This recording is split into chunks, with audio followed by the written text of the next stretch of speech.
എല്ലാവർക്കും പത്തനംതിട്ടയിലെ പുതിയൊരു എപ്പിസോഡിലേക്ക് സ്വാഗതം. ആദ്യമായിട്ടാണ് നിങ്ങൾ ഈ ചാനൽ കാണുന്നതെങ്കിൽ ഒന്ന് സബ്സ്ക്രൈബ് ചെയ്ത് സപ്പോർട്ട് ചെയ്യുക. അതുപോലെ തന്നെ ഇഷ്ടപ്പെടുകയാണെങ്കിൽ ലൈക്ക് ചെയ്യുക, കമൻറ്റ് ചെയ്യുക, ഷെയർ ചെയ്യുക. ഇന്നത്തെ എപ്പിസോഡിൽ ആദ്യം തന്നെ കാണിക്കുക നന്ദാവനാണ് കേട്ടോ. ഗോവിന്ദനും കനകയൊക്കെ നല്ല വിഷമത്തിലാണ് നന്ദു പോയതിൻ്റെ. അപ്പോഴത്തേക്കും നയനയും നവ്യയും കൂടെ വന്ന് വിളിക്കുന്നുണ്ട്. ഫുഡൊക്കെ കഴിക്കാൻ വേണ്ടി വിളിക്കുമ്പോൾ കനക പറയുന്നുണ്ട്, എനിക്ക് ഫുഡൊന്നും വേണ്ട, അച്ഛന് വിളമ്പി കൊടുക്കുക എന്നൊക്കെ ഇങ്ങനെ പറയുമ്പോൾ പറയും, എനിക്ക് മാത്രമായിട്ടാണോ, അങ്ങനെ ഒരു പതിവ് ഇവിടെ ഇല്ലല്ലോ എന്നൊക്കെ ഇങ്ങനെ പറയുന്നുണ്ട്. അപ്പോൾ പറയുകയാണ്, എന്തിനാണ് നിങ്ങളിങ്ങനെ രണ്ടുപേരും വിഷമിച്ചിരിക്കുന്നത്, അവളിനിയിപ്പം പോയിട്ട് ഒരു രസമായിട്ടൊക്കെ അല്ലേ വരാൻ പോകുന്നത്, അത് മാത്രമല്ല ഇവിടെയാണെങ്കിൽ ഞങ്ങൾ രണ്ടുപേരും ഉണ്ടല്ലോ, ഇനിയിപ്പം നയനെ പോയി കഴിഞ്ഞാൽ ഞാൻ ഇവിടെ തന്നെ ഉണ്ടല്ലോ, പിന്നെ എന്തിനാണ് നിങ്ങളിങ്ങനെ വിഷമിക്കുന്നത് എന്നൊക്കെ ഇങ്ങനെ ചോദിക്കുന്നുണ്ട്. അപ്പോഴത്തേക്ക് പറയണം, ഇനിയിപ്പോൾ അതൊക്കെ പോട്ടെ, എന്നിരുന്നാലും അവൻ്റെ വല്യമ്മ ഇവിടെ ഉണ്ടെന്ന് അറിഞ്ഞിട്ട് തന്നെ അനി ഇങ്ങോട്ട് എത്ര ധൈര്യമായിട്ടാണ് കയറി വന്നത്, അത് ആലോചിക്കുമ്പോൾ തന്നെ വിഷമാവാണ് ചെയ്യുക. അവൻ എന്തിനുള്ള പുറപ്പാടാ എന്നൊക്കെ ഇങ്ങനെ ചോദിക്കുമ്പോൾ പറയുന്നുണ്ട്, എന്തായാലും അനിയെ മാത്രം കുറ്റം പറഞ്ഞിട്ട് ഒരു കാര്യമില്ല അച്ഛാ, അതിൻ്റെ നന്ദുവിൻ്റെ ഭാഗത്തും തെറ്റുണ്ട്, കാര്യം നമ്മൾ എത്രയൊക്കെ ഇങ്ങനെ ഉപദേശിച്ചിട്ടും നന്ദുവിന് ഒരു മാറ്റവും ഇല്ല എന്നൊക്കെ ഇങ്ങനെ പറയുന്നുണ്ട് കേട്ടോ. അപ്പോഴത്തേക്കും കനകയും പറയുന്നുണ്ട്, എനിക്കും ആ ജ്യോത്സ്യം പറഞ്ഞത് കേട്ടിട്ടാണ് എനിക്കും നല്ല ടെൻഷനും പേടിയാവുന്നത്, ഇനിയിപ്പോൾ എന്ത് ചെയ്യുമോ എന്തോ, ഇനി അവർ ഒന്നിക്കുമോ എന്നാണ് എനിക്ക് ടെൻഷൻ എന്നൊക്കെ ഇങ്ങനെ പറയുമ്പോൾ അപ്പോൾ നവ്യ പറയുന്നുണ്ട്, ഇനിയിപ്പോൾ ഒന്നിക്കണമെങ്കിൽ ഒന്നിക്കട്ടെ, ഇനിയിപ്പോൾ അല്ല എന്ത് ചെയ്യാനാ എന്നെ അവൾ. അപ്പോഴത്തേക്കും കനക പറയുന്നുണ്ട്, അതെന്താ അങ്ങനെ നീ പറഞ്ഞത് എന്നൊക്കെ ഇങ്ങനെ ചോദിക്കുന്നുണ്ട് കേട്ടോ. അപ്പോൾ പറയുന്നുണ്ട്, അല്ലെങ്കിൽ തന്നെ അവളൊരു അനാമിക അഹങ്കാരിയാണ്, അവളെ കൂടെ ആർക്കും അങ്ങനെ അധികാലമൊന്നും പിടിച്ചു നിൽക്കാൻ പറ്റില്ല എന്നൊക്കെ ഇങ്ങനെ പറയുന്നുണ്ട് കേട്ടോ. അപ്പോൾ പറയുന്നത്, എങ്കിൽ പിന്നെ നീ എത്ര നല്ലതായിരുന്നു, നീ സ്വന്തം അനിയത്തിമാരെ വരെ തള്ളിക്കളഞ്ഞ് നല്ല അഹങ്കാരമായിട്ടല്ലേ കിടന്നത്, എന്നിട്ടിപ്പം നിനക്ക് മാറ്റമല്ലേ. അതുപോലെ തന്നെ ആ കുട്ടിയും അത് ഒറ്റ മോളായിട്ടൊക്കെ വളർന്നതില്ല, അതിൻ്റെ ഒരു ചെറിയൊരു അഹങ്കാരമൊക്കെ കാണും, അതൊക്കെ കുറച്ചുകൂടെ കഴിയുമ്പോൾ മാറിക്കോളും എന്നൊക്കെ ഇങ്ങനെ പറയുന്നുണ്ട് കേട്ടോ. ഗോവിന്ദനും അങ്ങനെ പറയുകയാണ്. പിന്നെ ഒരു പേടിയെന്ന് പറയുന്നത്, ഇനിയിപ്പോൾ ക്യാമ്പിൽ പോയി കഴിഞ്ഞാൽ അവർക്ക് എപ്പോഴും വേണമെങ്കിലും വിളിക്കുകയൊക്കെ ചെയ്യാമല്ലോ, അതിന് നമ്മളാരും നോക്കേണ്ട ആവശ്യമില്ലല്ലോ, അതാ ടെൻഷൻ എന്നൊക്കെ ഗോവിന്ദൻ ഇങ്ങനെ പറയുന്നുണ്ട്. അപ്പോഴത്തേക്കും നവ്യ പറയും, ഇനിയിപ്പോൾ ടെൻഷൻ അടിച്ചിട്ടൊന്നും ഒരു കാര്യമില്ല, എന്തായാലും അവളങ്ങനെ ഇനിയിപ്പോൾ വിളിക്കാനൊന്നും പോകുന്നില്ല, അവൾക്കറിയാം ഇനി അങ്ങനെ ഒരു ഇതാവുകയാണെങ്കിൽ വലിയ പ്രശ്നത്തിലേക്ക് കലാശിക്കുകയുള്ളൂ, അതുകൊണ്ട് എന്തായാലും നന്ദു വിളിക്കാനൊന്നും പോകുന്നില്ല എന്ന് നവ്യ ഇങ്ങനെ പറയുന്നുണ്ട്. പിന്നെ ജോത്സ്യൻ ഇങ്ങനെ പറഞ്ഞത് ഓർത്തിട്ടാണെങ്കിൽ അത് നമുക്കിനി ദൈവത്തോട് തന്നെ പ്രാർത്ഥിക്കാം, അല്ലാതെ ഇനിയിപ്പോൾ എന്ത് ചെയ്യാനാന്നൊക്കെ ഇങ്ങനെ നയനയും പറയുന്നുണ്ട് കേട്ടോ.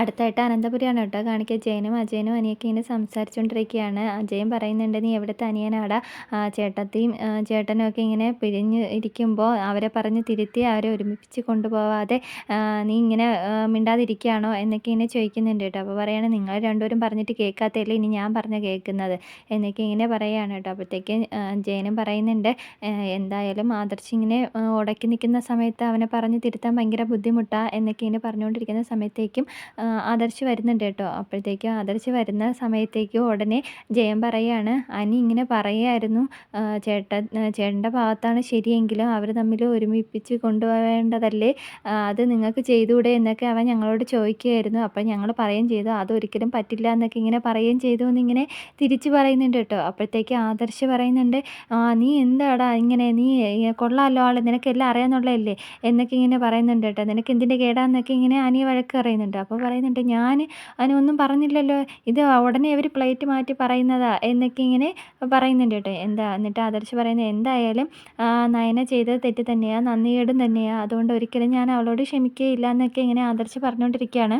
അപ്പോഴത്തേക്കും ജയൻ പറയുന്നുണ്ട്, നയനമോൾക്കും നല്ല വാശിയുള്ള കൂട്ടത്തിൽ തന്നെയാണ്, അടുത്തിടെയാ ഇപ്പോൾ കുറച്ച് നാൾ കൊണ്ട് ഒതുങ്ങി അങ്ങനെ പോകുന്നത്, വെറുതെ എന്തിനാണ് നമ്മളായിട്ട് വാശി പിടിപ്പിക്കുന്നത് എന്നൊക്കെ ഇങ്ങനെ ചോദിക്കുമ്പോൾ ആദർശ് പറയുന്നുണ്ട്, അവൾക്ക് അങ്ങനെ വാശിയാണെങ്കിൽ അവൾ വാശി കാണിക്കട്ടെ, അല്ലെങ്കിൽ പിണങ്ങി പോകുമായിരിക്കും, പോയെന്നും പറഞ്ഞുകൊണ്ട് എനിക്ക് ഒരു കുഴപ്പമില്ല എന്നൊക്കെ ഇങ്ങനെ ആദർശ് നല്ല ദേഷ്യത്തിൽ ഇങ്ങനെ പറയുന്നുണ്ട് കേട്ടോ. ആ സമയത്തേക്കാണ് അവിടേക്ക് ദേവയാനി വരുന്നത്. അപ്പോഴത്തേക്കും ജയൻ ചോദിക്കുന്നുണ്ട്, അമ്പലത്തിൽ പോയിട്ട് ഇപ്പോഴാണോ വരുന്നതെന്ന് ഇങ്ങനെ ചോദിക്കുമ്പോൾ, ഞാൻ ഒരമ്പലത്തിലല്ല ഒരുപാട് അമ്പലത്തിലൊക്കെ പോയി എന്നിങ്ങനെ പറയട്ടെ. അപ്പോഴത്തേക്കും എനിക്കങ്ങ് ചിരി വരികയാണ് ചെയ്യുക, കള്ളമാണ് പറയണതെന്ന് അറിയാമല്ലോ. അപ്പോഴത്തേക്കും ജയൻ ചോദിക്കുന്നുണ്ട്, അമ്പലത്തിൽ പോയിട്ട് പ്രസാദവും അതുപോലെ തന്നെ കയ്യിലൊന്നും കാണാൻ, നെറ്റിയിലും കയ്യിലൊന്നും കാണാനില്ലല്ലോ എന്നൊക്കെ ഇങ്ങനെ ചോദിക്കുമ്പോൾ പറയുന്നുണ്ട്, അത് ഞാൻ ഭയങ്കര ചൂടായിരുന്നു, ഇടയ്ക്കൊന്ന് ഞാൻ മുഖം കഴുകി എന്നൊക്കെ ഇങ്ങനെ വിക്കിയൊക്കെ ഇങ്ങനെ പറയുന്നുണ്ട് കേട്ടോ. പക്ഷേ ആദർശാണെങ്കിൽ ഇങ്ങനെ മുഖം പെരുക്കി വെച്ചിട്ട് ഇങ്ങനെ ഇരിക്കുകയാണ് ചെയ്യുക. അപ്പോൾ ആദർശിനിങ്ങനെ നോക്കുന്നുണ്ട് ദേവയാനി. എന്നിട്ട് ദേവേനി ചോദിക്കുന്നുണ്ട്, നിന്റെ മുഖം എന്താ വീർത്തിരിക്കുന്നതെന്നൊക്കെ ഇങ്ങനെ ചോദിക്കുമ്പോൾ പറയാണ്, അത് ചിലപ്പോൾ നീരായിരിക്കും, അതിന് നീര് വരാൻ നിന്നെ ആരെങ്കിലും തല്ലിയോ എന്നൊക്കെ ഇങ്ങനെ ചോദിക്കുമ്പോൾ ആദർശം ഒന്നും മിണ്ടുന്നില്ല കേട്ടോ. അപ്പോൾ പറയും, നീ എന്താ ഒന്നും മിണ്ടാതിരിക്കുന്നത് എന്നൊക്കെ ഇനി ഒന്നുമില്ല അമ്മ എന്നൊക്കെ ഇങ്ങനെ പറയുന്നുണ്ട്. അമ്പലത്തിൽ പോയിട്ട് നന്നായിട്ട് പ്രാർത്ഥിച്ചല്ലോ അല്ലേ എന്നൊക്കെ ചോദിക്കുമ്പോൾ, ആ അമ്പലത്തിൽ പോയിട്ട് പ്രാർത്ഥിക്കാനല്ലാതെ പിന്നെ പരാതി പറയാനാണോ പോകുന്നത് എന്നൊക്കെ ഇങ്ങനെ പറയുന്നുണ്ട്. അപ്പോഴത്തേക്കും ജയൻ പറയാണ്, നയനായിട്ട് എന്തോ പ്രശ്നമുണ്ടെന്നാണ് തോന്നുന്നത്. ഇടയ്ക്ക് നയന എന്നെ വിളിച്ചിട്ടുണ്ടായിരുന്നു, ആദർശിനെ വിളിച്ചിട്ട് കിട്ടുന്നില്ല എന്ന് പറഞ്ഞിട്ട്, അതിൻ്റെ എന്തോ ദേഷ്യമാണെന്ന് തോന്നുന്നു എന്നൊക്കെ ഇങ്ങനെ പറയുന്നുണ്ട് കേട്ടോ. അപ്പോഴത്തേക്കും ദേവേനിക്ക് ഭയങ്കര ടെൻഷനാവുകയാണ് ചെയ്യുക. അപ്പോഴത്തേക്കും അജയൻ ചോദിക്കുന്നുണ്ട്, അത് പറഞ്ഞപ്പോൾ എന്താ ഏട്ടത്തിയുടെ മുഖത്ത് ഒരു ടെൻഷൻ പോലെ, എന്താ വിഷമം എന്നൊക്കെ ഇങ്ങനെ ചോദിക്കുകയാണ്. അപ്പോഴത്തേക്കും ദേവേനി പറയാണ്, ഞാനെന്തിനാ വിഷമിക്കുന്നത്, അതുപോലെ തന്നെ നമ്മളെക്കാട്ടിയൊക്കെ വലുതായില്ലേ നമ്മുടെ മക്കൾ, അതുകൊണ്ട് ഇനിയിപ്പോൾ അവർക്ക് അവരുടേതായിട്ടുള്ള നിലപാടുകളും ഒക്കെ കാണും, അതുകൊണ്ട് അതൊന്നും കണ്ടില്ല കേട്ടില്ല എന്ന് വിചാരിച്ച് പോകുന്നതാണ് നല്ലത്. അതുപോലെ തന്നെ ദാ ഇരിക്കുന്നുണ്ടില്ലേ വേറൊരുത്തൻ, ഇവൻ്റെ ഭാര്യ ഇവൻ മൈൻഡ് പോലും ചെയ്യുന്നില്ല, എന്നിട്ട് നീ അതൊക്കെ പറഞ്ഞ് തിരുത്തുന്നുണ്ട് അജയാന്ന് അങ്ങോട്ട് തിരിച്ച് ചോദിക്കുന്നുണ്ട് കേട്ടോ. അപ്പോഴത്തേക്കും ജയൻ പറയുന്നുണ്ട്, ഇവിടെ ഇപ്പോൾ അങ്ങനത്തെ ആവശ്യമൊന്നും ഇല്ലല്ലോ, എന്തായാലും നമ്മൾ പറഞ്ഞ് തിരുത്തേണ്ട ആവശ്യമൊന്നുമില്ലല്ലോ, നമ്മുടെ മോൻ അവിടെ തള്ളിക്കളഞ്ഞാൽ നിനക്ക് സന്തോഷമല്ലേ ഉള്ളൂ എന്നൊക്കെ ഇങ്ങനെ ജയനും പറയുന്നുണ്ട്. അങ്ങനെ കളയുന്നുണ്ടെങ്കിലും അത് ഞങ്ങൾക്കല്ലേ വിഷമമുള്ളൂ, നിനക്ക് വിഷമമൊന്നും വരില്ലല്ലോ എന്നൊക്കെ ഇങ്ങനെ പറയുമ്പോൾ, എന്താ നയനെ കളയാൻ പോവേണോ എന്ന് ഇങ്ങനെ ചോദിക്കുമ്പോൾ അജയൻ പറയുന്നുണ്ട്, നയനെ ഉൾക്കൊള്ളാൻ പറ്റുന്നില്ല എന്നാണ് ഇവ ഇപ്പം പറയുന്നത് എന്നൊക്കെ ഇങ്ങനെ പറയുന്നുണ്ട് കേട്ടോ. അത് കേൾക്കുമ്പോൾ ദേവി എനിക്ക് ഭയങ്കരമായിട്ട് അങ്ങ് ടെൻഷൻ ആവുകയാണ് ചെയ്യുക. അപ്പോഴത്തേക്കും അജയൻ പറയാണ്, ഞങ്ങൾ അതിനെപ്പറ്റിയൊക്കെ അവനെ വിമർശിച്ചുകൊണ്ടിരിക്കുകയായിരുന്നു എന്നൊക്കെ ഇങ്ങനെ പറയുമ്പോൾ ദേവേനി പറയാണ്, ഓ നയനെ പോലെ ഒരു ഭാര്യയെ കിട്ടിയത് ഭാഗ്യമാണ് എന്നൊക്കെയല്ലേ നീ പറഞ്ഞുകൊണ്ട് നടന്നത്, ഇപ്പോൾ എന്ത് പറ്റി എന്നൊക്കെ ഇങ്ങനെ പറയുന്നുണ്ട് കേട്ടോ. എന്നിട്ട് ദേവേനി ഇപ്പം ഇങ്ങനെ പറയാണ്, എന്താണെന്ന് വെച്ചാൽ ചെയ്യ്, എനിക്കിപ്പോൾ അതിനുള്ള നേരമൊന്നുമില്ല എന്നൊക്കെ ഇങ്ങനെ പറഞ്ഞിട്ട് ദേവേനി അങ്ങ് പോവേണ് കേട്ടോ ചെയ്യുക. ദേവേനി അങ്ങ് പോയി കഴിയുമ്പോഴത്തേക്കും ജയനും അതുപോലെ തന്നെ അജയനും അനിയൊക്കെ ഇങ്ങനെ ചിരിക്കുന്നുണ്ട് കേട്ടോ. അപ്പോഴത്തേക്ക് എന്നാൽ ആദർശിൻ്റെ മുഖം നല്ല പോലെ ഇങ്ങനെ ദേഷ്യത്തിൽ തന്നെ ഇരിക്കുകയാണ് ചെയ്യുക.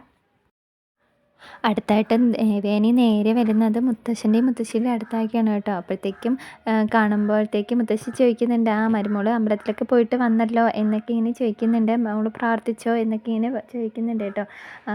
അപ്പോഴത്തേക്കും ചോദിക്കുന്നുണ്ട്, ഏത് അമ്പലത്തിലാണ് പോയതെന്നൊക്കെ ഇങ്ങനെ ചോദിക്കുമ്പോൾ, കുടുംബക്ഷേത്രത്തിലാണോ പോയത് എന്നൊക്കെ ഇങ്ങനെ ചോദിക്കുന്നുണ്ട്. അല്ല എന്നൊക്കെ ഇങ്ങനെ പറയുന്നുണ്ട്. അതുപോലെ തന്നെ എന്താ ഇത്രയും വൈകി എന്നൊക്കെ ഇങ്ങനെ ചോദിക്കുമ്പോഴത്തേക്കും, അന്നദാനം കഴിച്ചിട്ടാണോ വന്നത് എന്നൊക്കെ ഇങ്ങനെ ചോദിക്കുന്നുണ്ട് കേട്ടോ.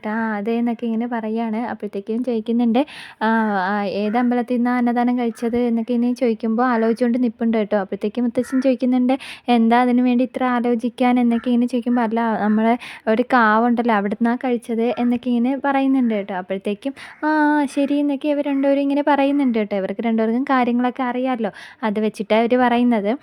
അപ്പോഴത്തേക്കും ദേവയാനി ചോദിക്കുന്നുണ്ട്, അച്ഛാ ആദർശിന് എന്തെങ്കിലും കുഴപ്പമുണ്ടോ എന്നൊക്കെ ഇങ്ങനെ ചോദിക്കുമ്പോൾ, കുഴപ്പമൊന്നുമില്ലല്ലോ, അവന് വേറെ പ്രശ്നമൊന്നുമില്ല എന്നിങ്ങനെ പറയുന്നുണ്ട്. അപ്പോഴത്തേക്കും മുത്തശ്ശി പറയാണ്, ആര് പറഞ്ഞു അവന് കുഴപ്പമില്ലെന്ന്, അവനും നയനായിട്ട് എന്തോ സൗന്ദര്യപ്പണമൊക്കെ ഉണ്ടെന്നാണ് തോന്നുന്നത് എന്ന് മുത്തശ്ശി പറയുന്നുണ്ട് കേട്ടോ. അപ്പോഴത്തേക്കും മുത്തശ്ശനും പറയാണ്, ശരിയാണ്, അതെന്തോ സീരിയസ് ആയിട്ടുള്ള എന്തോ കാര്യമാണെന്നൊക്കെ ഇങ്ങനെ പറയുന്നുണ്ട്. അപ്പോഴത്തേക്കും ദേവയാനി ഭയങ്കരമായിട്ട് ടെൻഷൻ ആവുകയാണ് ചെയ്യുക.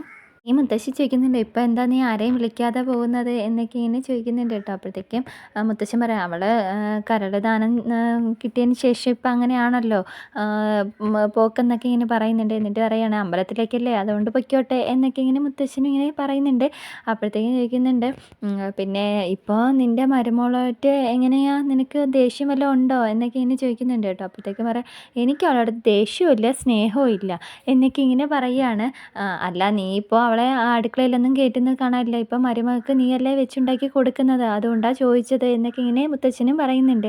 അപ്പോഴത്തേക്കും പറയണം, ഇല്ല ഞാൻ അടുക്കളയിൽ കയറി ഒരു ഗ്ലാസ് പാല് കുടിച്ചതല്ലേ ഓർമ്മയുള്ളൂ, അതുകൊണ്ടാണ് ഞാൻ തന്നെ ഇപ്പോൾ അടുക്കളയിൽ കയറാമെന്ന് വിചാരിച്ചത് എന്നൊക്കെ ഇങ്ങനെ പറയുന്നുണ്ട് കേട്ടോ. അപ്പോഴത്തേക്കും മുത്തച്ഛൻ പറയുന്നുണ്ട്, എന്തായാലും അമ്പലത്തിൽ പോയിട്ട് വന്നതല്ലേ, പോയി ഡ്രസ്സൊക്കെ മാറ് എന്നൊക്കെ ഇങ്ങനെ പറയുന്നുണ്ട് കേട്ടോ. അപ്പോഴത്തേക്ക് ശരി അച്ഛാന്നൊക്കെ പറഞ്ഞിട്ട് അങ്ങ് പോവുകയാണ് ചെയ്യുക ദേവേനി. അപ്പോഴത്തേക്കും മുത്തച്ഛനും മുത്തശ്ശിയും കൂടെ ഭയങ്കരമായിട്ട് അങ്ങ് ചിരിക്കുകയാണ് കേട്ടോ ചെയ്യുക. എന്നിട്ട് പറയുന്നുണ്ട്, എന്തായാലും വയസ്സുകാലത്ത് ഇങ്ങനെ സമയം പോവാൻ ഇങ്ങനെയുള്ളതൊക്കെ നല്ലതാ എന്നൊക്കെ ഇങ്ങനെ പറഞ്ഞിട്ട് രണ്ടുപേരും നല്ലതായിട്ട് ചിരിക്കുന്നുണ്ട് കേട്ടോ. അടുത്തായിട്ട് അബിയേയും ജലജയാണ് കേട്ടോ കാണിക്കുക. അബിയുടെ അടുത്തേക്ക് ജലജ വന്നിട്ട് പറയുന്നുണ്ട്, എടാ ഇവിടെ എന്തൊക്കെയോ പ്രശ്നങ്ങൾ നടക്കുന്നുണ്ട്, എന്തൊക്കെയോ ഗൂഢാലോചനകൾ നടക്കുന്നുണ്ട്, അത് പിന്നെ എല്ലാവരും അടക്കവും പറച്ചിലും ഉണ്ട്. അതുപോലെ തന്നെ നിൻ്റെ വല്യമ്മയാണെങ്കിൽ ഇങ്ങനെ തോന്നുമ്പോൾ ആരെയൊക്കെ കാണാനും പോകുന്നുണ്ട്, എന്തൊക്കെയോ ഇവിടെ പ്രശ്നങ്ങളുണ്ട് എന്നൊക്കെ ഇങ്ങനെ പറയുന്നുണ്ട് കേട്ടോ. അപ്പോഴത്തേക്കും അബി പറയുകയാണ്, എനിക്കിനിയിപ്പോൾ അതൊന്നും നോക്കാനുള്ള സമയമില്ല എന്നൊക്കെ ഇങ്ങനെ പറയുന്നുണ്ട് കേട്ടോ.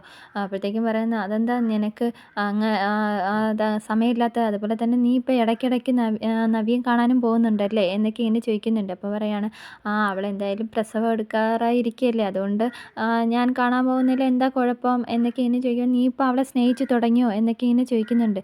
അപ്പോൾ പറയണേ, എന്തായാലും ഇനിയിപ്പോൾ അവളെ സ്നേഹിച്ചാലേ പറ്റുള്ളൂ, എൻ്റെ ഉള്ളിലൊരു കണലുണ്ട്, അത് ആളി കത്തുന്ന മുമ്പായിട്ട് അത് കത്തുന്ന സമയത്ത് എന്തായാലും അവളെ ഒരു സപ്പോർട്ട് ഉണ്ടെങ്കിലേ പറ്റുള്ളൂ എന്നൊക്കെ ഇങ്ങനെ പറയുന്നുണ്ട്. എന്നിട്ട് പറയാണ്, നീ ഇനി വല്ല ഏടാകൂടത്തിലും പോയി നിന്ന് ചാടിയിട്ടുണ്ടെങ്കിൽ അത് ഇവിടുന്ന് പുറത്താക്കണ രീതിക്കാവരുത് എന്നൊക്കെ ഇങ്ങനെ ചില പറയുന്നുണ്ട് കേട്ടോ. അപ്പോഴത്തേക്ക് പറയുന്നുണ്ട്, എന്താവുമെന്ന് അറിയില്ല എന്നൊക്കെ ഇങ്ങനെ പറഞ്ഞുകൊണ്ടിരിക്കുന്ന സമയത്തേക്കും അബിക്ക് ഫോൺ വരികയാണ് കേട്ടോ. അത് വേറെ ആരുമല്ല, അനഘയാണ് വിളിക്കുന്നത്. എന്നിട്ട് പറയുന്നുണ്ട്, ഞാൻ അങ്ങോട്ട് വരികയാണ് എന്നിങ്ങനെ പറയുന്നുണ്ട്. അപ്പോൾ പറയാണ്, എങ്ങോട്ട് എന്ന് പറയാൻ, വേറെ എങ്ങോട്ട്, ആനന്ദപുരിയിലേക്ക് തന്നെയാണെന്നൊക്കെ പറയുന്നുണ്ട്.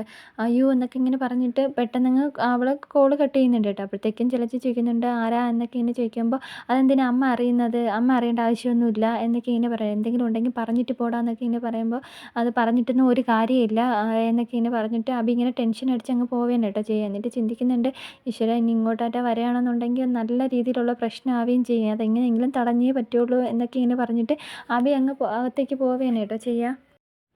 അങ്ങനെ നേരെ അബി ഇങ്ങനെ റോഡിൽ വന്ന് അനഘയെ കാത്ത് നിൽപ്പുണ്ട് കേട്ടോ. അപ്പോഴത്തേക്കും ഓട്ടോയിൽ അനഘ വരികയാണ് ചെയ്യുക. അങ്ങനെ കൈ കാണിച്ച് തടഞ്ഞ് അനഘ അവിടെ ഇറക്കുന്നുണ്ട്. അപ്പോൾ കാശൊക്കെ കൊടുക്കാൻ പോകുമ്പോൾ, കൊടുക്കണ്ട, നീ കൊടുക്കണ്ട, ഞാൻ എന്തായാലും നിൻ്റെ വീട്ടിലേക്കാണ് പോകുന്നത് എന്നൊക്കെ ഇങ്ങനെ പറയുമ്പോൾ അബി ഇങ്ങനെ കാശൊക്കെ ഓട്ടോയ്ക്ക് കൊടുക്കുന്നുണ്ട് കേട്ടോ. അങ്ങനെ ഓട്ടോക്കാരൻ പോവുകയാണ് ചെയ്യുക. എന്നിട്ട് അനഘയും പിടിച്ചുകൊണ്ട് കാറിൻ്റെ അടുത്തേക്ക് പോകുന്നുണ്ട്. എന്നിട്ട് പറയുന്നുണ്ട്, നീ എന്തിനുള്ള പുറപ്പാടാന്നൊക്കെ ഇങ്ങനെ ചോദിക്കുമ്പോൾ, എന്തിനുള്ള പുറപ്പാടാ, എൻ്റെ ആവശ്യം എനിക്ക് നേടിയെടുത്തല്ലേ പറ്റുള്ളൂ, കാര്യം നിന്നോട് പറഞ്ഞിട്ട് ഒരു കാര്യമില്ലല്ലോ, നീ വിഷു കഴിയുമ്പോൾ ഒരു തീരുമാനം ഉണ്ടാക്കാമെന്ന് പറഞ്ഞിട്ട് ഇതുവരെയ്ക്കിട്ടും ഒരു തീരുമാനം ഉണ്ടാക്കിയിട്ടില്ല.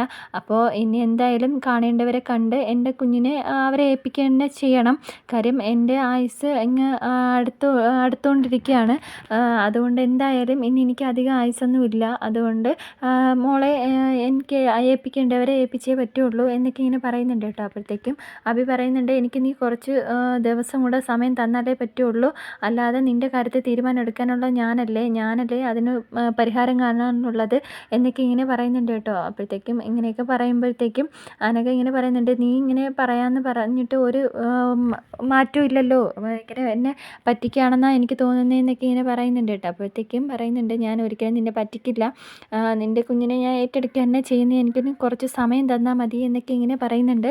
അങ്ങനെ അനഘ എന്നെ സമാധാനപ്പെടുത്തുന്നുണ്ട് കേട്ടോ. അതിനുശേഷം പറയുന്നുണ്ട്, നിന്നെ എവിടെ ഞാൻ കൊണ്ട് ഡ്രോപ്പ് ചെയ്യേണ്ടതെന്നൊക്കെ ഇങ്ങനെ ചോദിക്കുമ്പോൾ, എൻ്റെ വീട്ടിൽ ഇറക്കിയാൽ മതി എന്നൊക്കെ ഇങ്ങനെ പറയുന്നത്, വന്ന് കണ്ടിട്ട് മോളെയും കണ്ടിട്ട് പൊയ്ക്കോ എന്നൊക്കെ ഇങ്ങനെ. എന്തായാലും ഞാനിപ്പോൾ മോളെയൊന്നും കാണുന്നില്ല, കാരണം ഇപ്പം കണ്ടിട്ട് കാര്യമില്ലല്ലോ എന്നൊക്കെ ഇങ്ങനെ പറയുന്നുണ്ട്. ഇത് തന്നെ എനിക്ക് നിന്നെ വിശ്വാസമില്ലാത്തത്, നീ എന്നെ ചതിക്കുമെന്നാണ് എനിക്ക് തോന്നുന്നത് എന്നൊക്കെ അനഘയും പറയുന്നുണ്ട്. ഒരിക്കലുമില്ല, ഞാൻ മോളെ കാണാനായിട്ട് വരുന്നിട്ട് കാര്യമില്ലല്ലോ, അവളെ ഏറ്റെടുക്കുകയല്ലേ വേണ്ടത് എന്നൊക്കെ ഇങ്ങനെ പറയുന്നുണ്ട്. അങ്ങനെ സമാധാനിപ്പിച്ച് അനഘയും കൊണ്ട് കാറിൽ കയറ്റി അങ്ങനെ അബി പോകുന്നുണ്ട് കേട്ടോ. അടുത്തായിട്ട് അബി ഇങ്ങനെ ജ്വല്ലറിയിലിരിക്കുന്ന സമയത്തേക്ക് അബിക്കൊരു കോൾ വരുന്നുണ്ട്. അവൻ്റെ ഫ്രണ്ടാണ് കേട്ടോ വിളിക്കുക. എന്നിട്ട് പറയുന്നുണ്ട്, നമ്മുടെ ഇടനിലക്കാരനായിട്ട് നിന്ന പയ്യനെ പോലീസ് അറസ്റ്റ് ചെയ്തിട്ടുണ്ട്, അവന് നന്നായിട്ട് എന്തെങ്കിലും കിട്ടുന്നുണ്ടെങ്കിൽ അവയെല്ലാ സത്യങ്ങളും വിളിച്ച് പറയും എന്നൊക്കെ ഇങ്ങനെ പറയുന്നുണ്ട് കേട്ടോ. അപ്പോഴത്തേക്കും ഞാൻ നോക്കിക്കോളാം എന്നൊക്കെ പറഞ്ഞിട്ട് അബി കട്ട് ചെയ്യുന്നുണ്ട്. അപ്പോഴത്തേക്കും ജ്വല്ലറിയിലെ പണിക്കാരൻ വന്നിട്ട് പറയുന്നുണ്ട്, ഇത്രയും നാൾ ഞാൻ സത്യസന്ധമായിട്ടാണ് ജോലി ചെയ്ത് സാറ് നിർബന്ധിച്ചത് കൊണ്ട് മാത്രം ഞാൻ ഈ കള്ളക്കളിക്കൊക്കെ കൂട്ടുനിന്നത് എന്നൊക്കെ ഇങ്ങനെ പറയുന്നുണ്ട് കേട്ടോ. അപ്പോഴത്തേക്ക് പറയാണ്, ഇനി ആ മൂർത്തി സാറായിട്ട് അറിയുകയാണെങ്കിൽ എന്നെ വെടിവെച്ച് കൊല്ലും, അല്ലെങ്കിൽ എന്നെ തൂക്കിക്കൊല്ലും, ഇത് രണ്ടിൽ ഏതെങ്കിലും ഒന്ന് ഉറപ്പായിട്ട് നടക്കുമെന്നൊക്കെ ഇങ്ങനെ പറയുമ്പോൾ അബി പറയുന്നുണ്ട്, അപ്പോൾ എൻ്റെ കാര്യം ഒന്ന് ആലോചിച്ച് നോക്ക്, ഞാൻ 3 ബ്രാഞ്ചിലെ നോക്കി നടത്തിക്കൊണ്ടിരുന്ന ആളെ വെറും ഒരു പണിക്കാരനായിട്ട് എന്നെ ഇവിടെ മാറ്റിയത്, അപ്പോൾ എൻ്റെ കയ്യിൽ എനിക്ക് വരുമാനമൊന്നുമില്ല, അതുകൊണ്ടാണ് ഞാൻ ഇങ്ങനെ ഒരു ക്രമക്കേട് കാണിക്കേണ്ടി വന്നത്, കള്ള സ്വർണ്ണമൊക്കെ ഇങ്ങനെ ഒരു നമുക്ക് സ്വർണ്ണമാക്കി വിൽക്കേണ്ടി വന്നത് എന്നൊക്കെ ഇങ്ങനെ പറയുന്നുണ്ട് കേട്ടോ. അപ്പോൾ അതിന് എന്തൊക്കെയോ പ്രശ്നങ്ങൾ നടക്കുന്നുണ്ട്, കാര്യം അന്ന് ആ പയ്യനെ ഇടനിലക്കാരനെ പോലീസ് പിടിച്ചിട്ടുണ്ടായിരുന്നില്ല. പക്ഷേ ഇപ്പോഴത്തേക്കാണെങ്കിൽ ഇപ്പോൾ എന്തോ ഇടപെടൽ നടത്തിയപ്പോൾ പോലീസ് പിടിച്ചിട്ടുണ്ടായിരുന്നു. അപ്പോൾ അതിൻ്റെ ബാക്കിയായിട്ട് ഇനി അവരെ പിടിക്കുമോ എന്നൊക്കെ ഉള്ള പേടിയിൽ ഇങ്ങനെ നിൽക്കുന്നുണ്ട് കേട്ടോ. ആ പണിക്കാരനാണെങ്കിൽ ഭയങ്കര പേടിയിൽ ഇങ്ങനെ നിൽക്കുകയാണ്. ഇനി എന്ത് ചെയ്യണമെന്ന് അറിയില്ല, ആ ടെൻഷനിൽ നിൽക്കുന്നുണ്ട് കേട്ടോ. അപ്പോഴത്തേക്കും പണിക്കാരൻ പറയുന്നുണ്ട്, എന്തായാലും സാർ എനിക്ക് ഉറപ്പ് തന്നതല്ലേ, ഇനി ഇതിൻ്റെ പേരിൽ ഒരു പ്രശ്നം ഉണ്ടാവില്ല എന്നൊക്കെ. അപ്പോൾ ഞാനും അങ്ങനെ തന്നെയാണ് വിചാരിച്ചത്. ഇപ്പോൾ എന്തായാലും നമുക്ക് സ്വർണം തന്ന പേരിലല്ല അവനെ പോലീസ് പിടിച്ചത്, വേറെ കള്ളക്കടത്ത് നടത്തിയതിൻ്റെ പേരിലാണ് എന്നൊക്കെ ഇങ്ങനെ പറയുന്നുണ്ട് കേട്ടോ. ഇങ്ങനെയൊക്കെ പണിക്കാരനായിട്ട് ഇങ്ങനെ സംസാരിച്ചുകൊണ്ട് നിൽക്കുന്ന സമയത്തേക്ക് നവ്യ വിളിക്കുന്നുണ്ട് കേട്ടോ. അപ്പോഴത്തേക്കും വിചാരിക്കുന്നുണ്ട്, ഈശ്വരാ ഇത് വലിയൊരു കുരിശാണല്ലോ വിളിക്കുന്നത് എന്നൊക്കെ ഇങ്ങനെ വിചാരിക്കുന്നുണ്ട്. അപ്പോഴത്തേക്കും കോൾ അറ്റൻഡ് ചെയ്യുന്നുണ്ട് കേട്ടോ. എന്നിട്ട് മോളെ എന്നൊക്കെ വിളിച്ചിട്ട് ഭയങ്കര സ്നേഹത്തിൽ സംസാരിക്കുന്നുണ്ട്. അഭി എന്ത് ചെയ്യാൻ, ഞാൻ ഇങ്ങനെ ജ്വല്ലറിയിലാണെന്നൊക്കെ ഇങ്ങനെ പറയുന്നുണ്ട് കേട്ടോ. അപ്പോഴത്തേക്കും പറയാണ്, എന്തായാലും ഞാൻ അങ്ങോട്ട് വരാൻ വേണ്ടിയിട്ട് ഇരുന്നതാ, അപ്പോൾ തന്നെ നീ ഇങ്ങോട്ട് വിളിച്ചു എന്നൊക്കെ ഇങ്ങനെ പറയുമ്പോൾ, ഞാൻ വരാൻ വേണ്ടിയിട്ട് വിളിച്ചതൊന്നുമല്ല എന്നൊക്കെ ഇങ്ങനെ പറയുമ്പോൾ, എന്തായാലും ഞാൻ ദാ അങ്ങോട്ട് വരുന്നുണ്ട് എന്നൊക്കെ ഇങ്ങനെ പറഞ്ഞിട്ട് അഭി അങ്ങ് നയനീൻ്റെ അടുത്തേക്ക് പോവുകയാണ് കേട്ടോ ചെയ്യുക. അപ്പോഴത്തേക്ക് നയനയ്ക്ക് ഭയങ്കര സന്തോഷമാവുകയാണ് കേട്ടോ ചെയ്യുന്നത്. ഇങ്ങനെ അഭി വരാമെന്ന് പറഞ്ഞല്ലോ, അപ്പോൾ അതിൻ്റെ സന്തോഷത്തിൽ നവിക്ക് ഭയങ്കര സന്തോഷമാവുകയാണ് ചെയ്യുക. അതോടുകൂടി ഇന്നത്തെ എപ്പിസോഡ് അവസാനിക്കുകയാണ് ചെയ്യുന്നത്. Thank you for watching.